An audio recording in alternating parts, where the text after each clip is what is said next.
I know that this story is about a week old, but I've been trying to see if it's going to be going anywhere because, yeah, you can see the headline here, Why Canada is Mourning the Deaths of 215 Children.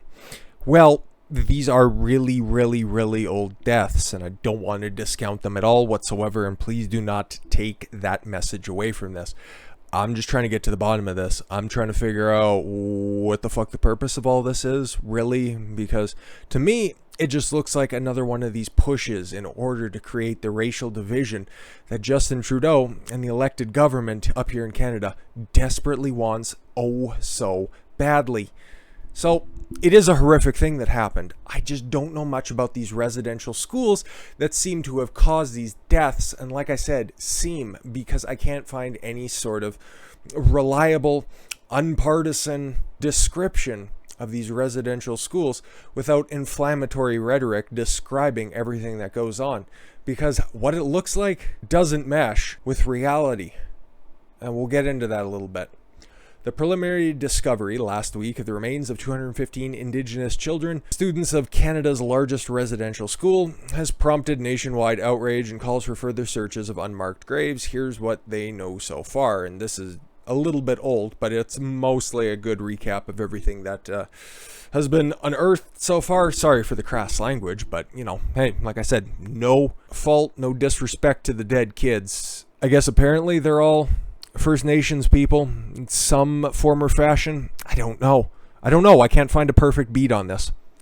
The announcement gave an early look into the ongoing investigation into the, I'm not even going to pretend to know how to pronounce that, TTS, a First Nation in Western Canada, into the deaths of the residential school students. These government-run boarding schools were part of a policy to attempt to assimilate Indigenous children and destroy Indigenous cultures and language. See, that's why I'm not satisfied with the description of what the residential schools are, okay? Because they call them, government-run boarding schools. That's not entirely true. They just took federal funding. They had their own edicts on how they were going to be teaching the kids that were there, okay? Because we got the Government of Canada website, which is like, okay, just completely 100% capitulating to the First Nations people. And it's like, I can't get a beat on this because it comes from the Truth and Reconciliation Resource Center from the University of Manitoba. So it's like, are you going to trust the word of a commission that is called the Truth and Reconciliation straight out of fucking Orwell? I don't know. And their entire gig is just looking into what happened with natives. Okay, and if they couldn't find more problems, they're just gonna run out of funding. So they got to keep on finding native problems, Métis problems. Okay, and then as you can see, their hustle runs deep, and it's all about that Indian policy, Indian Act. The Ryerson report encouraged the gradual citizen or civilization of Indian tribes. Could this all be 100% fact? Probably, maybe. It seems likely. It seems more likely than not. But I can't find a contrary opinion. The research doesn't exist. I can't find it. I've been trying. That's why I've been putting this video off for, quite a long time.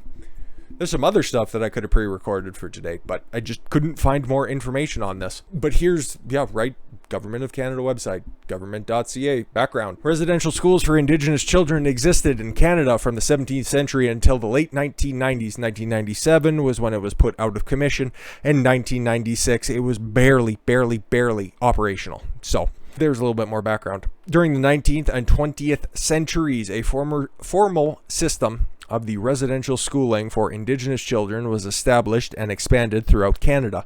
Okay, so once again, established in the 17th century, ran during the 19th and 20th centuries. So what the Canadian government and the Truth and Reconciliation, I can't believe that, commission is trying to do is infuse today's very progressive, very leftist scope of their modern sensibilities, modern Canadian sensibilities onto this. And it doesn't mesh. It really doesn't mesh. Concerted federal government involvement in residential schools began in 1880s. Okay, so way far off from its initial founding and while they were operational. So can you really lay the blame at the feet of the Canadian government? Listen, you guys probably know, you've probably seen the other videos. I'm no friend of the Canadian government. I don't lick their boots whatsoever. I just want a fair report on this. It is estimated that at least 150,000 First Nation, Inuit, and Métis children attended residential schools during this period. These schools were largely operated by certain churches and religious organization. There's the crux of it. And administered and funded by the federal government as a key aspect of colonialism. Okay, so you want the people that you came over here and you conquered and you won the land from. In a war, you can fucking bicker about the war that precipitated this, but at the end of the day, they're defeated people. Join our society or you're going to have to find somewhere else to live. Sucks to suck. Instead of trading whiskey, you should have traded your spears for some guns. I don't know. The system was imposed. It was imposed, remember, on Indigenous people as part of a broad set of assimilation efforts to destroy their rich cultures and identities and suppress their histories. We don't know if that's what they were trying to do. We don't know if that's what they set out to do. That's just what we're being told that they did. Do we have any accounts to the contrary? No. All we have, once again, this could be 100% true. I just have questions that have zero citations. The accounts of residential school survivors provide critical insight into the devastating experiences children had at residential schools and the long-term impact of these experiences, not only on survivors, but their families and communities. And throughout the system's history, Indigenous people fought against the system in many ways. The efforts of residential school survivors to tell their stories and to seek justice have been a crucial catalyst in the growing public recognition of the harm and the effects of the residential schools. And something else I can't find out, were these 100% Indigenous schools? Were these First Nation only kids? Okay. And again, they're going to say, oh, they were segregated and you had families torn apart. Well, just like pretty much every other school system, every other boarding type school system, they were segmented on sex. The boys went to one school and the girls went to another school. I don't know what to tell you. That's why I just find all of this stuff really hard to believe. First boarding schools of the Indigenous children in what would become Canada were established by Roman Catholic missionaries in the 17th century colonial New France. Yeah, they took over a place and they wanted to educate the people that'd be here. So, and if they didn't, Canada would still just be a bunch of teepees and igloos. It's not if you haven't been up here. Wouldn't recommend it. It's kind of boring. It's kind of like 1970s United States. So, you know what? If you kind of like that aesthetic, small town Alberta is probably for you. Residential schools for Indigenous children were established under British colonial rule in Upper Canada, which is southern Ontario. And if you don't know the history of Canada, you aren't missing much. Because if you look at a map, Upper Canada was actually to the north of Lower Canada. It's confusing and it's stupid, and Quebec is retarded. Founded on notions of racial, cultural, and spiritual superiority, these schools attempted to convert Indigenous children to Christianity and separate them from their traditional cultures. Okay. Again, could this just be the good white liberal savior coming out to try to civilize the native savage? It's kind of how this can read as well, so it's just so poorly documented. I don't know. With the colonization of Indigenous territories in the years following Confederation, the Canadian government established and expanded a formal system of residential schooling through legislation and policies with the goal of accelerating the assimilation of Indigenous peoples into settler society. Yeah, this was after Confederation, so Canada was established as a country, so I don't know what you're complaining about. Join the country or fuck off.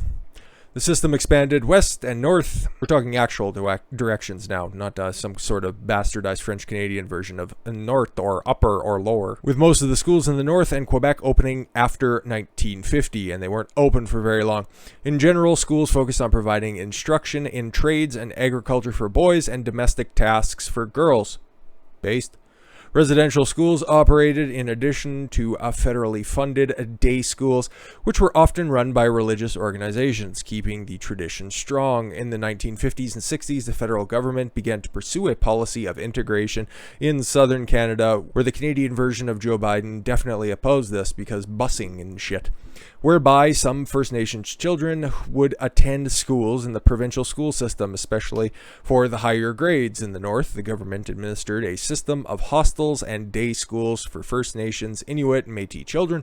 Many Métis students were already attending provincial schools. In practice, the process of integrating students with their closing residential schools took decades, only ending, like I said, in the late 1990s, but they were barely, and there was one left open in 1996, so let's not pretend like these were fully operational all the way up until the bitter end. We just got a little bit more on this. During the years the system was in place, children were forcibly removed from their homes and at school were often subjected to harsh discipline. Remember, this was the 1700s.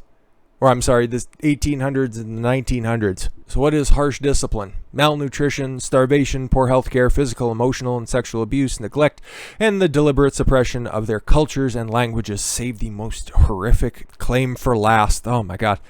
No, but like I said, all of that sucks. If it's all documented, which I have no reason to not believe that that's the case, yeah, that's pretty fucking terrible. Thousands of children died while attending residential schools, and burial sites of many remain unknown until now. The Truth and Reconciliation Commission of Canada described the residential school system as a cultural genocide, but we can see how biased they are, so the intergenerational efforts of the trauma include lower levels of educational and social attainment, interpersonal violence, and broken relationships between parents and children. Residential schools undermined fundamental aspects of Indigenous cultures by separating Indigenous peoples from their traditional knowledge and ways of life. It seems to have worked really well because there are how many reserves around all of Canada? And how many times does Canadian Heritage Celebration come by without there being a big old drum circle and a traditional Native American or Native dance? Weird. Way of life, family structures, yeah, sure. And connections to the land. It's one of the most broken family structures that I've seen, and that's around here. Anecdotal evidence, but I'm sure you can probably pull up the numbers and find it out for yourself. It ain't good. It ain't good. But that's just most of Canada at this point anyways. From the earliest days of the schools, objections were raised by students, families, and Indigenous leaders. They protested everything from attendance to poor conditions, mistreatment, and inadequate quality of schooling itself. Perhaps the federal government should get out of the school system. Children fought against the system by refusing to let go of their language and identities. Sure. Some children ran away from the schools in an effort to return home. I'd imagine so. Yeah, it's a boarding school. That's a pretty common story. Some died in the process, obviously. In the decades when the schools were shutting down, Indigenous people fought off official acknowledgement of the harms inflicted by the schools. Survivors advocated for recognition and reparations, of course, because I've never seen a Native not have their hand out and try to get something for free. Remember, I'm a quarter Native, and demanded that the governments and churches be held accountable for the lasting legacy of harms caused. The efforts ultimately culminated in the Indian Residential Schools Settlement Agreement, apologies by the government, and the establishment of the Truth and Reconciliation Commission, which will always find Native problems for as long as it needs to exist or allowed to exist. And especially under a Trudeau government, yeah, it's never, ever, ever going to not be needed because, like I said in the beginning, Trudeau needs that racial tension, and this is the perfect way to stoke it because I don't know what we're going to be finding out about that Muslim family getting run over, which was definitely targeted 100% because they're Muslim, which I don't know how you can tell that just from appearance because, I don't know, do you think all brown people look the same and they all bow towards Mecca 3 times a day? I don't think so. That doesn't really check out, but now we have the background on the residential schools. Do you know anything new? I don't know. It's just like a big boarding school who we don't even know if it was 100% Indigenous or not. If everybody was treated like that, how many people died? Like I said, all of the treatment that is documented, all of the stories that were there, it seems pretty horrific. And I'm not trying to stick up for these practices whatsoever. I just don't know what the fucking end game for this is. I have no idea. Last week, the TTS chief, Roseanne Casimir, announced that the remains of 215 children have been found near the city of Kamloops in southern British Columbia. I've been there. It's beautiful. Some of the remains are believed to be the children as young as 3. That really sucks. All of the children have been students of Kamloops Indian Residential School, the largest such institution in Canada's residential school system. The remains had been confirmed days before with the help of ground-penetrating radar technology. The chief said, following preliminary work on identifying the burial sites in early 2000s, the full report of the remains found is due in mid-June, and I'd imagine that's when we're going to have more protests because, you know, we got to have our own fucking race riots burst up. Preliminary findings may be revised. Indigenous leaders and advocates have said they expect the 215 figure to rise. It was initially reported as being a mass grave, but then it turned out that it was individual grave sites as well. And then there's like thousands across these different residential school systems, but we can't also figure out if they're all native kids. And it's like, I don't know. We really don't have any information on this. All we know is that 215 kids are dead. That really sucks. I can't overstress that. And again, if you want even more of a biased presentation of what the residential school systems are, another walkthrough is provided by the BBC, but I found absolutely nothing out of it, so I just decided to go right to the source. And I don't know how much smarter we all are for it, but as you can see, it doesn't much matter because everybody was told they're all native kids. They all were killed by the evil, oppressive colonials, and therefore a statue in Toronto needed to be taken down and beheaded and thrown into the lake, never to be restored again. Fucking what? Protesters beheaded toppled statue of Edgerton Ryerson following rally honoring residential school victims. Yeah, it was just a rally to honor, and it definitely didn't result in chaos and a near riot being formed. A statue of Edgerton Ryerson at the university named for him was toppled on Sunday after a demonstration in honor of the 215 children whose remains were discovered at a former residential school site in Kamloops, British Columbia. Yes, university in Ontario, because something happened in Kamloops, BC. You couldn't get farther across the country, but okay. The statue on Gould Street at the heart of downtown Toronto campus was doused with paint and smashed during a gathering that began earlier in the day at Queen's Park. This happened a couple days ago, and this was when I was initially going to run with this, but then I was like, I don't know what else is going to happen, and we don't really know what else is going to happen. We just got to wait for the rest of that report, I guess, in about a week or so's time. Well, let's go through some beautiful pictures, shall we? As you can see, they're getting justice, and some meddling white woman who in a different time might have been operating one of those awful, awful boarding schools is in the background. Over top of the fallen statue, because the guy was such racist, I guess. Apparently, he was a big proponent of these schools and therefore killed all those kids, I guess, by proxy. Okay. Yeah, the last residential school closed in 1996. Cool, somebody knows history. Yeah, big protest full of a bunch of people who really contributed to society. I see a black guy. I see a whole host of white people. I don't see a lot of natives, though. But you know what? Hey, those good virtue signaling kids, they're out there. They're in full force, right? Obviously. Is anybody going to be charged for this? Nah. Like I said, they're going to replace it either. Drake Lindsay said that the police presence all day during the demonstration at Queen's Park at the statue. Some demonstrators said a wind or tornado took down the statue, indicating they would not share more details about how it was dislodged. Just arrest all of them because they were all there until somebody squeals. I don't give a fuck, okay? You don't get to destroy history just because you figured out something happened a long time ago. Like I said, I'm not trying to discount any of those dead kids. Hopefully their families receive justice. But at the same time, if your kid died in a school, wouldn't you kind of know about it? So once again, this entire story just really doesn't make sense. But like I've said before, there's a whole bunch of good white people that just want to virtue signal.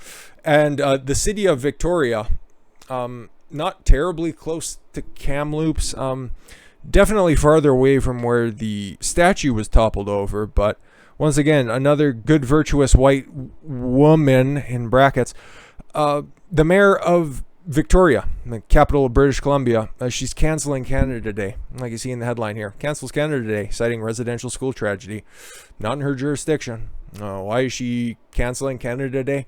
Listen, it's tough enough to celebrate Canada Day because mostly the country I was born in doesn't reflect anything what I see today. I use it more or less as a time to be thankful of my family, to be thankful of my family's heritage, to be thankful for everything that they've sacrificed in order to get us to a place where we are today, where I have the opportunity to express my opinions and my thoughts and present you guys with some good news and information that I find value in. To give me the opportunity to do that, that's monumental, because on my mother's side, her mother's parents came straight off the boat from the Ukraine. Okay? They fled socialism. They fled communism over there. They were some of the lucky people in the Ukraine that actually had the opportunity to escape. And her father, a full-blown native. And on my father's side, a whole host of crazy shit. But at the exact same time, his grandmother came over from the United Kingdom. Okay, so we're not all that far removed, and I'm very thankful because they thought that Canada was the place to raise a family, was the place to lay down roots and build a better life. They've succeeded so far. And then I see people like this just trying to tear it down because some other bad people at some point in history did something terrible. Okay, does that reflect on the rest of Canada? No. Are you going to make everybody else pay for it though? Yeah. So yeah, let's wrap it up here. The City of Victoria Council has unanimously voted to cancel Canada Day. Yeah, and that's how celebration ends, in thunderous applause. According to the local CTV affiliate, the cancellation comes as the recent discovery of 215 children Kamloops, hundreds of kilometers away. Instead, the city will produce a broadcast, a propaganda piece that will just blast over the fucking airwaves. That'll make a whole lot of people happy. A broadcast to air later this summer, not even on Canada Day. No, just forget it even happened. God, this is a teardown of institutions I thought that I've never see, but you know what? Here we are. Guided by the Lukawagan people. Not even the people that, you know, the chief, the TSE, or yeah, the TTS, whatever it was. Long Indian name I cannot pronounce. Not even those people. And featuring local artists that explores what it means to be Canadian. But remember, it's only Canadian when it's in the purview of being native. Okay? As First Nations mourn in the light of the challenging moment we are in as a Canadian national founding, or following discovering the remains of 215 children at former residential schools, Council decided to take time to explore new possibilities instead of the previously planned virtual Canada Day broadcast. Well, they weren't even going to have a big gathering anyway, so fuck off. BC is such a disaster anyways. Helps was also the mayor who took down a statue of Canada's first Prime Minister, Sir John A. Macdonald. I hope... Oh, there's a joke I want to make that involves kind of the overarching theme of this, but I'll save that in my back pocket. I just hope that you are able to celebrate the greatness that is Canada Day in a teepee and it catches fire. Anyways, guys, with that said, I thank you all very much for the gift of your time. I've been Don Consuelo. I want you to follow your gut and get after it. Take care, everyone.